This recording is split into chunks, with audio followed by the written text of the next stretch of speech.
So, for today's Blockbuster review, we will be reviewing Mickey 7's... Woo! Man, that was some movie. I can't... What are you looking at? Who are you? That doesn't really matter, review boy. How about you stop talking to me like that and stop looking at me like a deer in headlights and do the Blockbuster review? I don't know, you look like me. Okay, see, this is what I don't understand. You sit there thinking that you're just gonna sit there and just review movies and all that. You're doing a whole lot of none of that. I would love to do the review if you would stop yapping. 20 minutes, I need the review. And they need the review too. Okay. Okay. Okay. Okay. All right. Jeez. It's this guy. Let's just get this review going. Come on. He made me wear the space helmet. So before we get into this movie, I'm gonna just do a quick disclaimer, not just spoilers, a quick disclaimer that when I explain this movie, don't get confused on what I'm trying to say.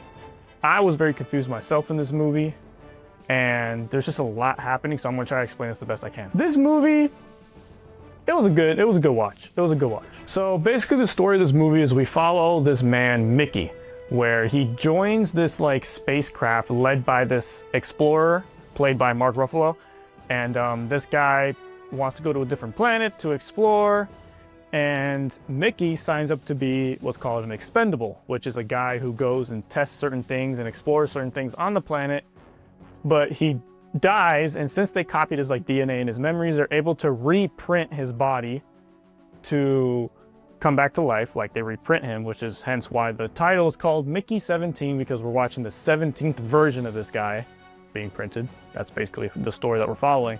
But at the end, the guy that Mark Ruffalo plays ends up being like a tyrant who just wants attention, wants to kill like the animals and stuff on the planet.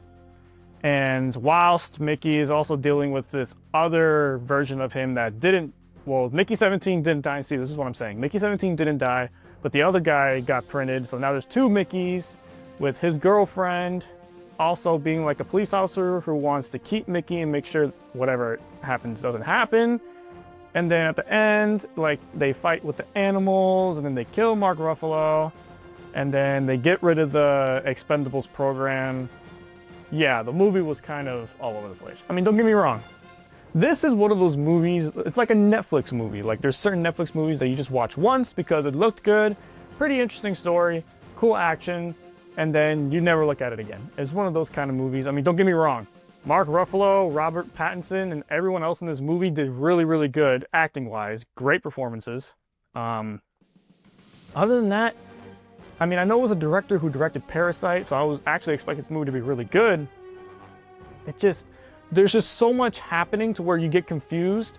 I think if they would have really stuck to one storyline, like they maybe would have just stuck with like the fact that Mickey is an expendable and he can keep dying and regenerating himself, or keep getting reprinted, but also helping the animals get saved, that would have been a really good story, instead of having these spin-offs where, you know, his girlfriend's doing this, and then, you know, there's a second clone of himself, and now he has to deal with that, plus Mark Ruffalo being a tyrant, and then the animal. There's just a lot happening, and it gets really confusing, which kind of dismantled the story toward the end. Because the beginning of the movie was really good, and the middle of the movie was pretty good, but then it just kind of like fell and imploded within each other because there's just so much happening all at once. This is not something that's easy to follow too much. That's really all I have to say about this movie. Nothing spectacular. A good one-time watch maybe if you're looking for something different. But audience rating, I will give it about a 6.5 out of 10. That makes sense because there's nothing impressive, nothing too out of this world. Filmmaker standpoint, I will give it a 7 out of 10 because the dialogue in this movie is actually really good. The cinematography is really good, and the CGI is really good. The world building, nah, there's not really any world building at all. It's just they're on the ship and then they're on this one part section of, I guess the planet is ice. But for a filmmaker standpoint, I'll give it a 7 because there are some really good technical aspects to it, and the writing is actually pretty good. Just the story is just, it was so much happening, it crumbled into each other. Let me know your thoughts in the comment section, and as always, catch you in the next one.